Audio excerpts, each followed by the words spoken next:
What's up guys, my name is Sean from White Jade Productions, and in today's video we're talking about the Lumix S5 and does it hold up in image quality in today's market. We all know good and well that there are newer cameras, more expensive cameras, and cameras rich with tons of new and very useful features.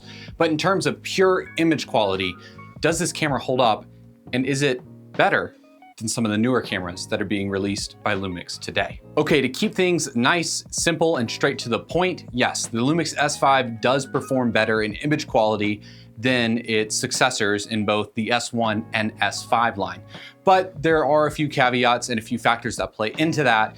And if you're gonna purchase a Lumix S5 in 2025, there are some things you're gonna wanna know. I've had the pleasure of shooting with the S5 and kind of being able to compare it with some RE and Red footage.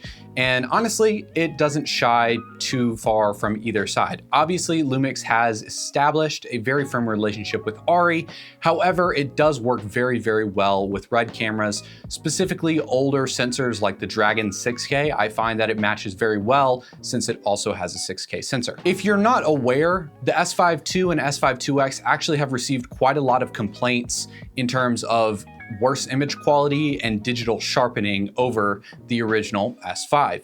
This is partially due to the S5's downsampled 6K sensor. While you do get 6K out of the newer S5 and S1 line cameras, the original S5 downsamples that 6K to 4K, which would kind of turn in a sharper 4K image than 4K by itself, but it's less sharp than 6K. And this gets really, really complicated, and so I'm not gonna go into the science of it and why it works this way, but Lumix has engineered the S5 in a way that it looks both sharp and pleasingly soft. In a similar way, film would evoke that same emotion. It looks sharp, but also soft at the same time.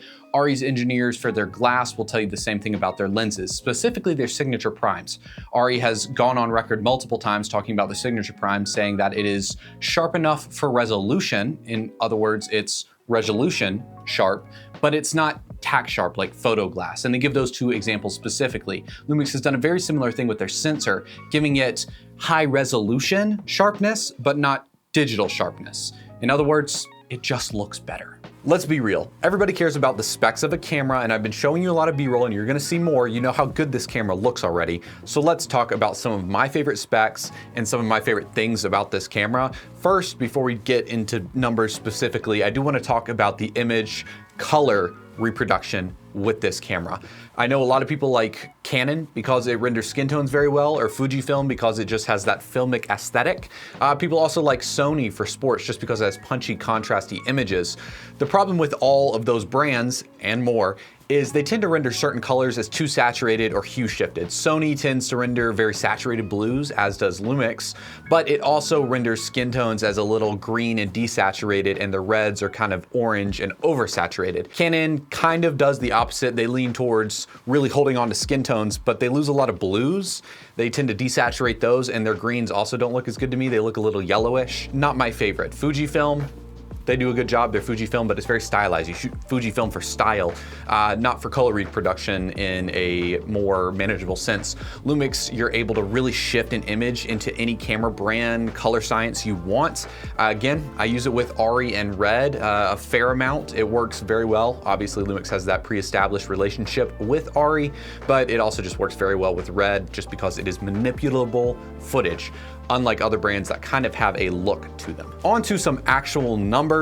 Let's talk about the sensor first. Yes, you can only record up to 4K, downsample from 6K like I said earlier, but that allows you to crop into two crop modes. You can go into APS-C or pixel to pixel. The APS-C mode is obviously 1.5 times crop. Pixel to pixel is like 1.57. It's almost a 1.6 crop, but what that allows you to do is avoid any kind of pixel binning or just downsampling that you would normally get with other cameras. That effect can be seen with some Sony and Canon cameras. I know Lumix does a great job with just giving you control over the sensor, which is nice. You also have 4:3 mode, so if you like shooting anamorphic or you're pairing this camera up with, say, an Alexa 35 or an Alexa Classic or a Mira, this will allow you to get a very similar look and still be in a 4:3 open gate mode if that's what you're going for, if you're shooting anamorphic, or if you just like a 4:3 readout straight from camera.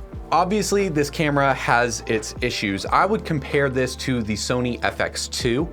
It is good in full frame, but it's not great. You only get to shoot up to 30 frames per second in 4K with full frame, although you can shoot in 1080p full frame up to 180 frames per second, which does look good if you overexpose it a little bit, but you do have to be very careful if you're doing anything wildly creative with your grade in post. I wouldn't recommend it, but you can work with the footage a little bit. That being said, cropping into APS-C will give you the most flexibility. You can shoot up to 60 frames a second, which is nice. Obviously, you have a few other frame choices if you wish. You can do anything from 24 on up to 60, very nice. So yeah, it's kind of like an FX2, but way cheaper because these do run in, I looked on eBay literally yesterday.